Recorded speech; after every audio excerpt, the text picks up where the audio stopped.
الله أكبر الله أكبر الله أكبر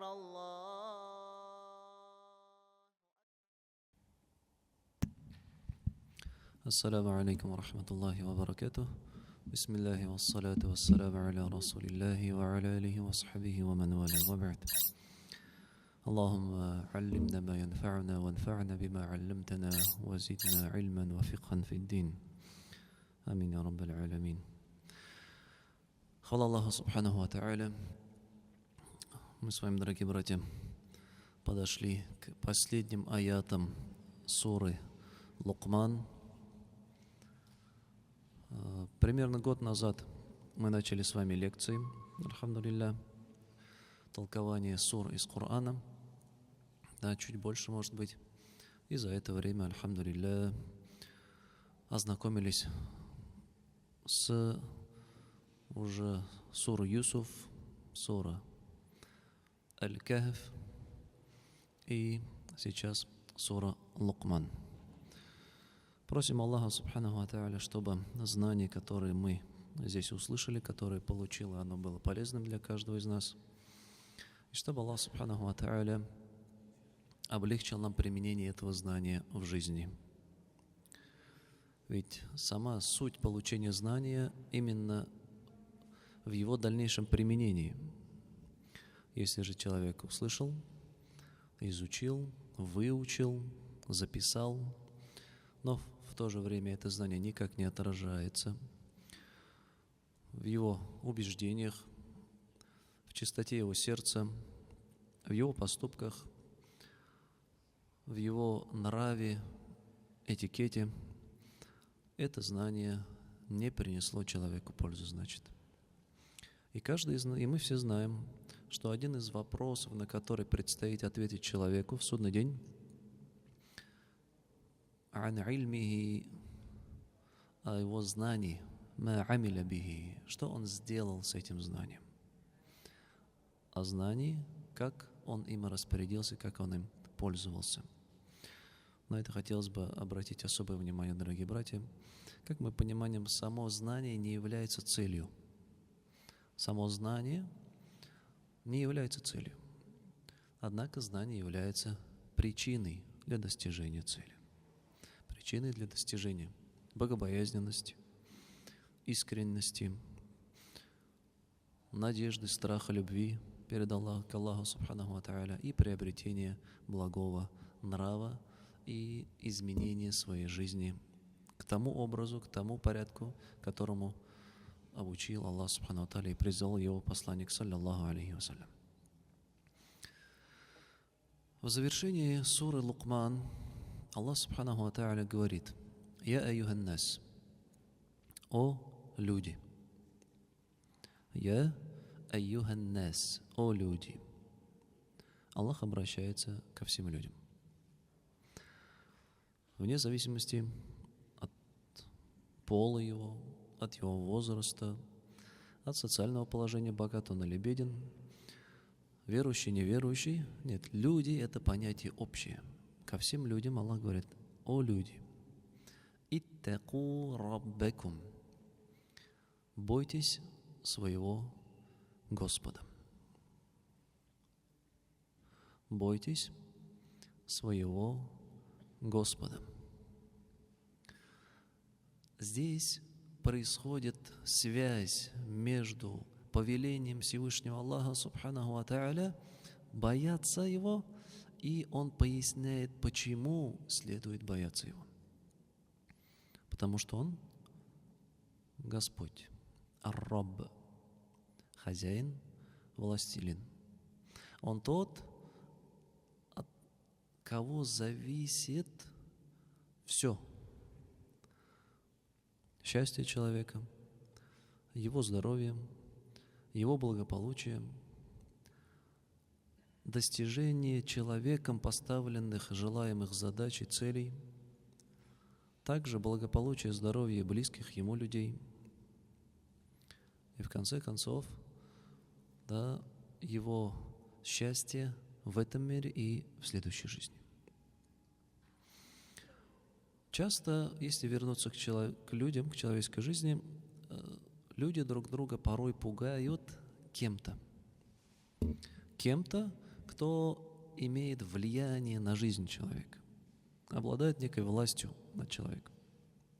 К примеру, мама пугает детей отцом, потому что отец имеет власть.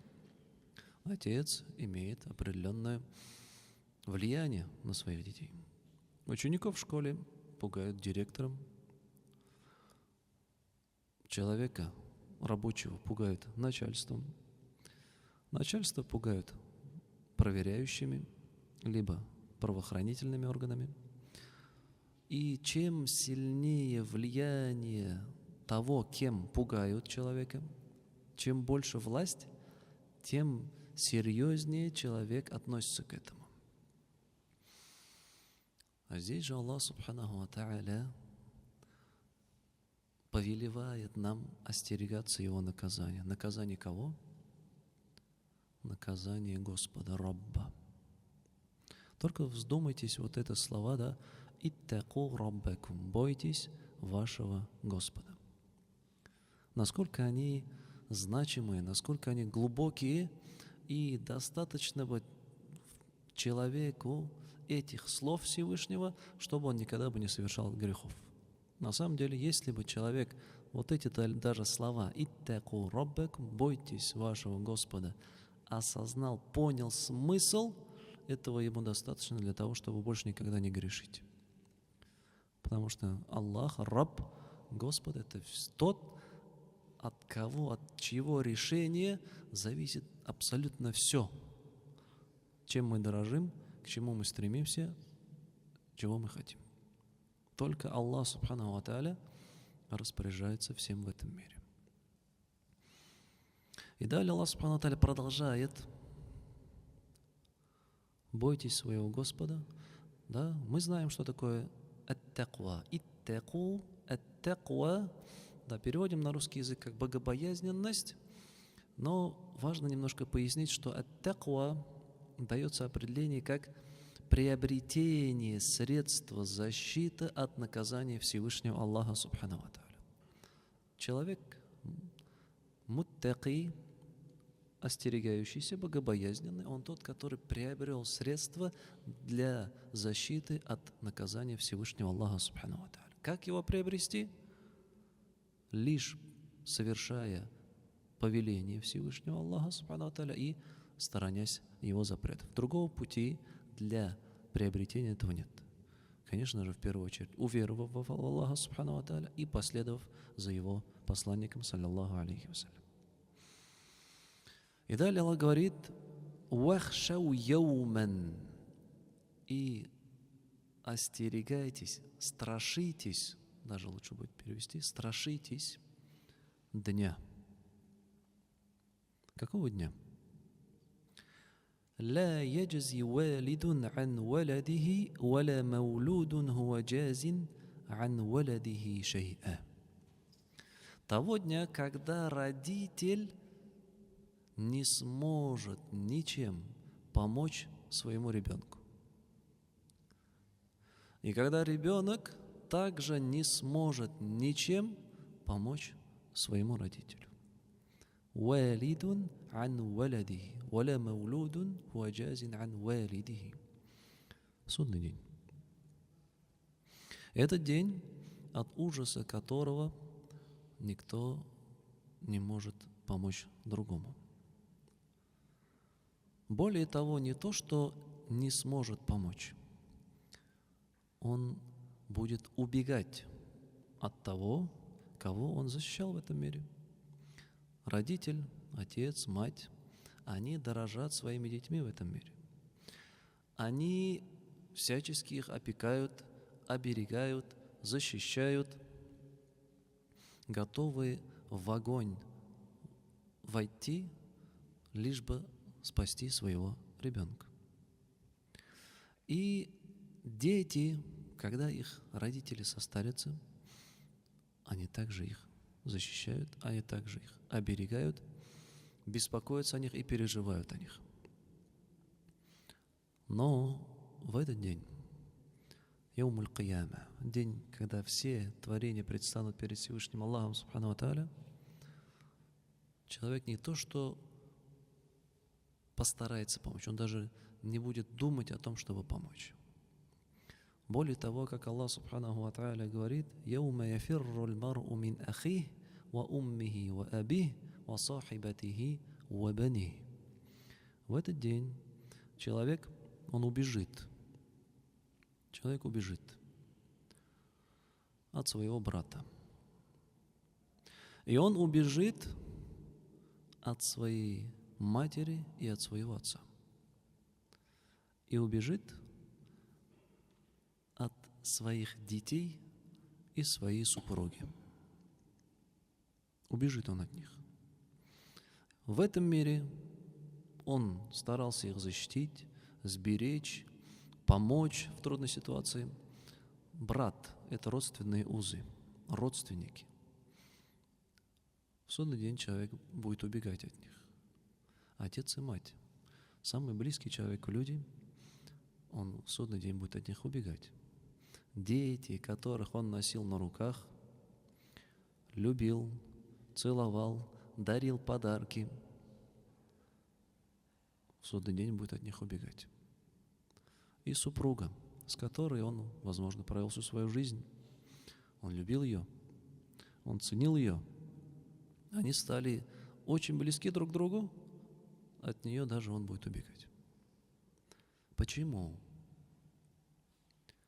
Ученые говорят, потому что он будет бояться того, что они будут требовать от него свои права. Он будет бояться того, что в этом мире он должным образом не выполнил свои обязательства перед ними. Родственники, он будет бояться, что не выполнил свои обязательства перед ними. Возможно, где-то он оборвал родственные узы, нарушил их права. Он будет этого бояться, поэтому убегает. Родители, он боится, что где-то он их ослушался, где-то он оскорбил их и тем самым ущемил права своих родителей. И поэтому он от них убегает. Дети, он будет убегать, потому что будет бояться, что дети будут у него требовать, что отец, ты не дал нам должное воспитание. Ты не выполнил свои обязательства перед нами. А этот день, это Яумуддин, день воздаяния, когда каждому воздастся за совершенное им деяние.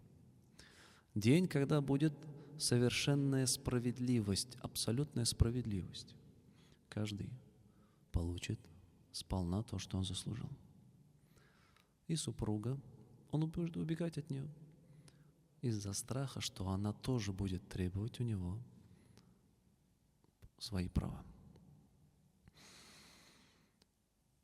Самые близкие родственные связи, самые близкие отношения — это среди родственников, мы знаем. Друзья, коллеги, одноклассники, уличные, дворовые друзья, они все со временем уходят. Среди здесь присутствующих, я думаю, мало кто сейчас вообще поддерживает связь со своими одноклассниками, с которыми, может, он дружил в школе, прямо там, не разлив вода, а сегодня он даже не знает, где они, что они, даже по именам, может, их не помнит. Но родственные связи, они никогда не прекращаются, они всегда остаются. Даже если человека все бросили, его родственники его не оставят. Однако Аллах Субхану ва Тааля в Коране говорит в суре Аль-Му'минун: فَإِذَا نُفِخَ فِي الصُّورِ فَلَا أَنْسَابَ بَيْنَهُمْ يَوْمَئِذٍ وَلَا يَتَسَاءَلُونَ. Когда же подуют в рог, дуновение в рог, пред судным днем и в судный день для воскрешения людей вновь, когда подуют в рог, فَلَا أَنْسَابَ بَيْنَهُمْ, между ними не будет родственных уз. Все, родственные узы, они что? Расходятся. وَلَا يَتَسَاءَلُونَ, и более того, они даже не будут спрашивать о друг друге. Как он поживает? Может, ему помощь нужна какая-то? Нет. Каждый думает только о себе. Нафси, нафси. моя душа, о моя душа. И в другом аяте Аллах Субханаху ва Тааля говорит: «Валя яс'алу хамимун хамима». И родственник не будет спрашивать родственника, а родственники беспокоятся о нем. И в этот день не поможет человеку ни его происхождение, ни его наследие. Часто приходится слышать, от людей, как он гордится тем, что, например, в его роду дед его или бабушка его были набожными, богобоязненными. Как татарлар говорят, «Миним атимулла иды». Если о религии речь зайдет, он сам не соблюдает, но зато он скажет: у меня зато дед был на намазе, он был в деревне имамом, у меня бабушка была читающая. Так вот же, то, что твой дед читал, соблюдал, мама, бабушка соблюдали, читали, это человеку абсолютно никак не поможет. Каждый человек будет отвечать за свои поступки. Тилька умматун кад халят. Это народы, которые ушли, прожили свое, и они будут отвечать за свои поступки. Человек, который сейчас живет, он будет отвечать только за свои поступки. И также, если человек сам не соблюдает требования Всевышнего Аллаха Субханаху ва Тааля, то, что его дети выросли набожными, это тоже пользы ему не принесет. За то, что он обучил их благому, если он сам, конечно, обучил, воспитал их, иншаллах, ему будет награда. Однако их деяния не восполнят то, что он упустил. И совершенные им грехи, он будет за них отвечать. Но что же поможет в этот день? В суре Аш-Шу'ара Аллах Субхану ва Тааля говорит: «Яума ла янфа'у малун ва ла банун». В этот день не поможет ни имущество, ни потомство, ни дети. Ни имущество, ни дети в этот день не помогут. И что парадоксально, чем люди заняты в основном? В основном, чем люди занимаются? Чем мы занимаемся? Приобретением имущества и заботой о семье. При умножении имущества забота о семье. Что говорит Аллах? Ни имущество, ни дети вам не помогут. Но что же поможет? «Илля ман ата Аллаха бикальбин салим». Кроме того, кто придет к Аллаху с чистым сердцем, с непорочным сердцем. Только это спасет человека в судный день. Что значит чистое непорочное сердце? Чистое от многобожия, ширка, лицемерия, высокомерия, самообольщения и других порочных качеств, которые могут быть в сердце. И раз сердце чистое, кто-то может неправильно понять, что достаточно, чтобы у тебя в душе все чисто было. Некоторые люди так и говорят: «Миним кунгалем чиста», моя душа чистая, говорит, а сам ничего не делает. Но мы знаем хадис пророка, саллаллаху алейхи вассалям: «Инна фил джасади мудгатан, ида салухат салухал джасаду куллю». Есть в теле один орган, кусок мяса. Если он будет чистым, то и все тело будет чистым. وَإِذَا فَسَدَتْ فَسَدَ الْجَسَدُ كُلُّهُ. Но если этот орган, это мясо, кусок мяса, он испорчен, то и все тело портится. Так вот же, признаком того, что сердце человека чисто, это как раз-таки то, что он совершает религиозные предписания Всевышнего Аллаха Субхану ва Тааля. Это признак чистого сердца. А если же человек ничего не делает из того, что Аллах повелел, это значит, что сердце его далеко не чисто, как бы он этого не утверждал и не говорил. Вот именно об этой чистоте сердца имеется в виду «Ман ата Аллаха бикальбин салим». Человек, который придет к Аллаху с чистым сердцем. Чистота сердца, которая его побудила уже к покорности Всевышнему Аллаху Субхану ва Тааля и совершению его повелений. И далее Аллах Субхану ва Тааля говорит: Инна ва'да Аллахи хак. И воистину обещание Аллаха истина. Обещание какое? Что судный день будет. Что этот день предстанет.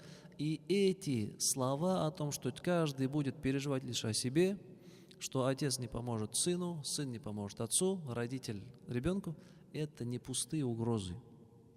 Это хак, это истина. Эти слова не просто для того, чтобы людей испугать, устрашить. Нет, это будет на самом деле так, как сказано. Это все истина. Ведь Аллах, субхану ва тааля, как мы на предыдущей лекции прошли, Аллах, Он сам аль-хак, истинный. Все остальное помимо Него – баатиль, ложное. Если, возвращаясь к людям, их обещания, они могут быть нарушены, не сбыться, либо по причине халатности, либо по забывчивости, либо по немощности и неспособности выполнить свое обещание. Однако Аллах, субханаху ва тааля, пречист от всех этих недостатков. Ему не присуща забывчивость, немощность. Аллах, субханаху ва тааля, Его обещания, они истинны, и они сбудутся. И день этот непременно настанет. И далее Аллах, в этом же аяте, мы все еще, предпоследний аят суры Лукман, с вами продолжаем. Аллах говорит: «Фаля тагурраннакум аль-хаяту ад-дунья». И пусть вас не обольщает, не обманывает эта мирская жизнь. Пусть не обольщает, не обманывает мирская жизнь. Что значит не обманывает? Не отвлекает вас и не отводит вас своей красотой, своими богатствами, наслаждениями, которые в ней есть, от вашей истинной цели в этом мире, от поклонения Всевышнему Аллаху субханаху ва тааля, выполняя Его повеления и оставляя Его запреты. Пусть эта мирская жизнь вас не обольщает. Смотрите, что говорит Аллах субханаху ва тааля? «Фаля тагурраннакум». Здесь применяется, в арабском языке нун тадждид, нун усиление происходит. «Фаля тагурраннакум». Будьте предельно внимательны. Пусть ни в коем случае не отвлекает вас эта мирская жизнь. Ни в коем случае не отвлекает. Ведь эта мирская жизнь, она абсолютно ничтожна по сравнению с тем, что ждет человека после смерти. И также говорит: «Уаля ягурраннакум билляхил гарур». И пусть вас не обольщает обольститель относительно Аллаха. Обольститель – это шайтан. Это шайтан. Пусть он вас тоже не обольщает относительно Аллаха. Что значит «пусть не обольщает вас»? Пусть не обманывает вас. А путей, которыми шайтан человека обманывает, их большое количество. К примеру, он говорит: да успеешь еще покаяться в процессе греха, или человек хочет какой-то совершить грех, шайтан ему говорит: да не переживай, покаешься еще. Соверши грех, потом покаешься. Все просто. Или говорит: да не переживай ты, Аллах же милостивый, Он простит тебя. Продолжай свои действия. Проблем нет. Или говорит: рано тебе еще. Вот достигнешь определенного возраста, тогда пойдешь в мечеть, тогда начнешь соблюдать религиозные предписания. Рано еще. Или есть более хитрые пути. Вопросы соблюдения халяль-харам. К примеру, человек твердо убежден и верит в запретность чего-то. Но в один момент его жизни ему это стало нужным, это запретное. К примеру, ему захотелось купить собственное жилье. Там пошел, не нашел дозволенного пути. Здесь попробовал поработать, не получается денег накопить. Тут не дают, там не дают. Вдруг необходимо купить жилье, захотелось. Все это время он считал, что риба, расточительство, процент, ипотека нельзя. Харам. Он убежден был в этом. Но как только ему это стало нужно, выяснилось, что, оказывается, в этом вопросе есть разногласия. И он уже, ухватившись за это, что идет на харам. Либо, наоборот, человек твердо убежден, искренне верит, что что-то ваджиб, обязательно к выполнению. Он убежден, живет на этом, он говорит, нет, это обязательно, это требование Аллаха, субхану ва тааля, это ни в коем случае оставлять нельзя. Но как только в жизни у него произошел момент, что это стало ему как-то мешать, например, устроился на новую работу, все это время он ходил с бородой, устроился на новую работу, там определенные требования, выясняется, что, оказывается, есть же разногласия. Можно избрить бороду. Вчера у него была такая религия. Сегодня, когда ему стало неудобно, стало тяжело, трудно, он уже меняет свою религию. Это уже более хитрый подход шайтана. Гурур. Вообще само слово гурур, сам грех гурур можно определить как совершение действий не на основе знания, а на основе своих собственных желаний. Ему захотелось, он так сделал. Хотя он знает, что религиозные доводы, слова ученых, что они одного мнения. Но когда ему захотелось, он ищет и находит какое-то себе оправдание.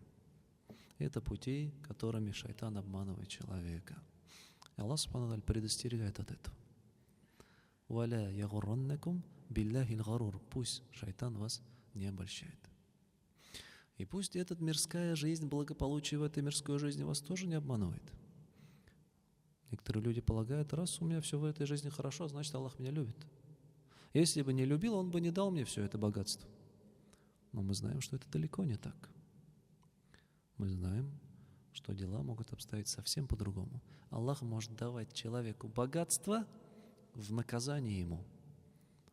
По причине того, что он настолько сильно отдалился от Всевышнего Аллаха, что Аллах ему прибавляет богатство как средство приумножения его грехов. Человек получает больше, грешит еще больше. А думает, это благо от Аллаха. Он думает, это любит меня. Он любит меня. И может быть наоборот. Аллах может лишить человека чего-то из-за того, что он желает этому человеку блага. Потому что в противном случае, если бы человек этого не лишился, это привело бы его к ослушанию и греху. Вот этот аят «Я айюхан насу аттаку раббакум, вахшау йоуман, ла яджзи валидун ан валидихи, вала маулудун хуа джазин ан валидихи шай'ан, инна ва'да Аллахи хаккун, фаля тагурраннакум аль-хаяту дунья, валя ягурраннакум биллахи аль-гарур». О люди, бойтесь своего Господа, выполняя Его повеления и сторонясь Его запретов. И страшитесь дня, когда родитель не сможет защитить своего ребенка. И ребенок не сможет ничем помочь своему родителю. И воистину обещание Аллаха истина. Пусть же мирская жизнь вас не обольщает, и не обольщает вас обольститель, шайтан. Вот в этом аяте разъяснено, скажем, даже правило, либо вся основа того, как человек должен себя вести в этом мире. Вот один аят, Аллах субхану ва тааля все сюда включил. Насколько удивительные аяты Корана.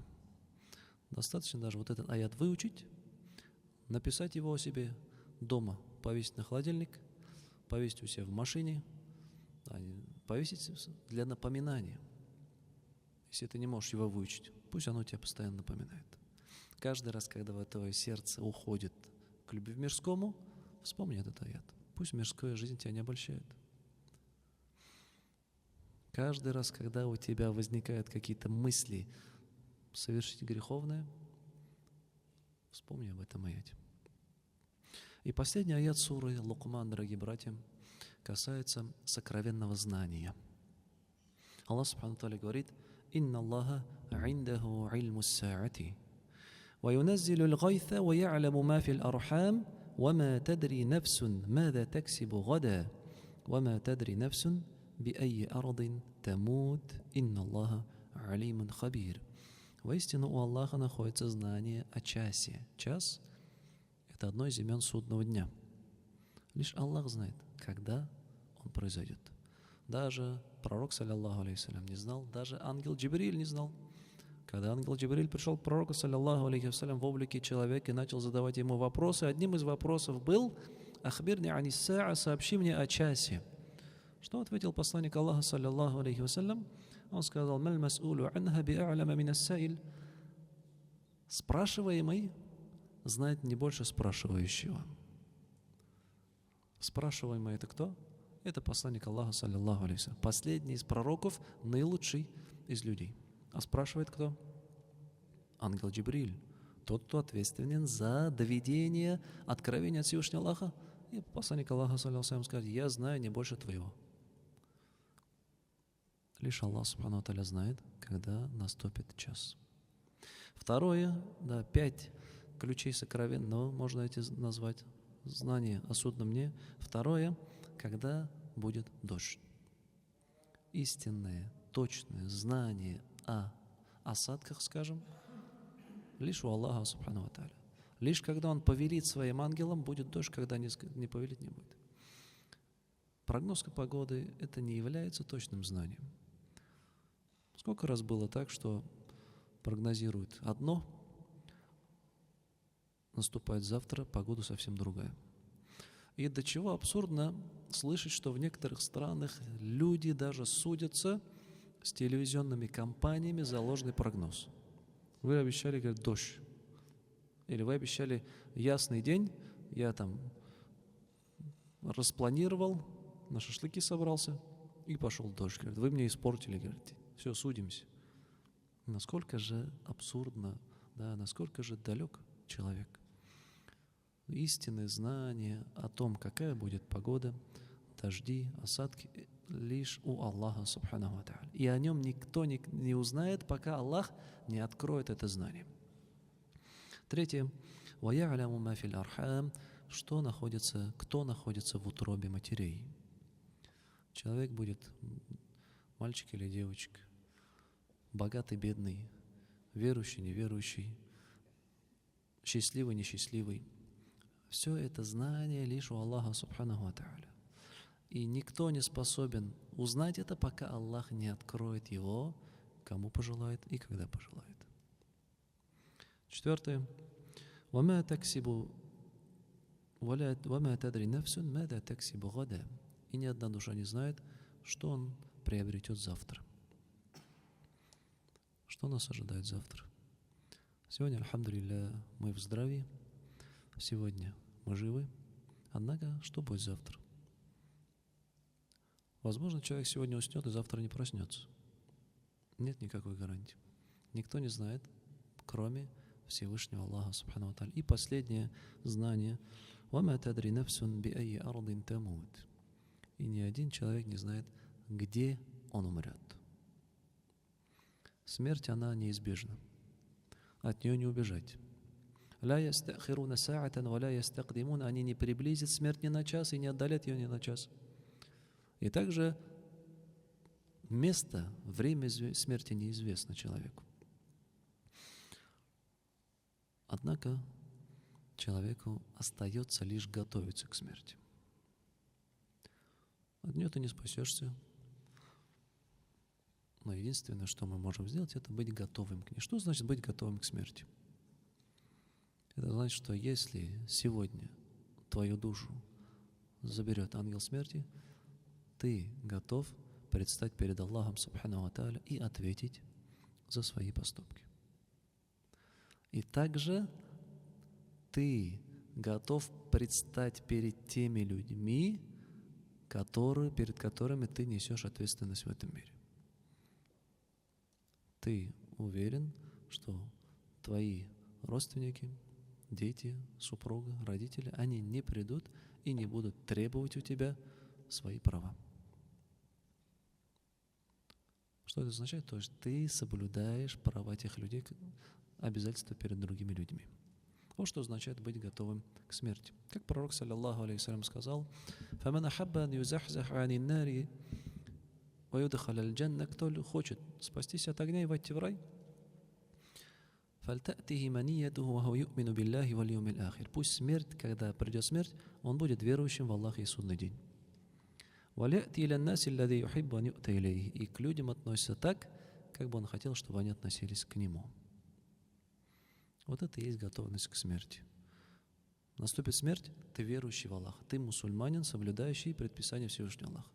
И если наступит смерть, ты выполнил все свои обязательства перед другими людьми. И заканчивается аят «Инна Аллаха алимун хабир». Воистину Аллах знающий, ведающий. Ничто от Него не сокроется, ни одно действие, ни одно слово, ни один поступок человека не скроется. Человек может его забыть, как Аллах говорит «Ахсаху Аллаху ва насух». «Ва насух» они забыли о нем. Что-то сказал, забыл. Кого-то оскорбил, забыл. Кого-то ущемил, забыл. Грех совершил, забыл. Или наоборот, не совершил, что тебе надо было совершить, забыл. Однако Аллах что говорит? Ахсаху Аллах. Аллах все это учел. Аллах все учел. Ничто не забывается, ничто не уходит. За каждое действие, слово предстоит ответить перед Аллахом Субханаху ва Тааля. Альхамдулиллах, дорогие братья, на этом мы с вами завершили изучение суры Лукман, толкование суры Лукман. Уроки тафсира у нас продолжатся. В следующую среду, также, инша Аллах, в это же время мы продолжим изучение книги Всевышнего Аллаха Субханаху ва Тааля. Какую суру, узнаете, инша Аллах, на следующем уроке. На этом завершим. Субханак Аллаху ва бихамдика. Аллаху акбар, Аллаху акбар, Аллаху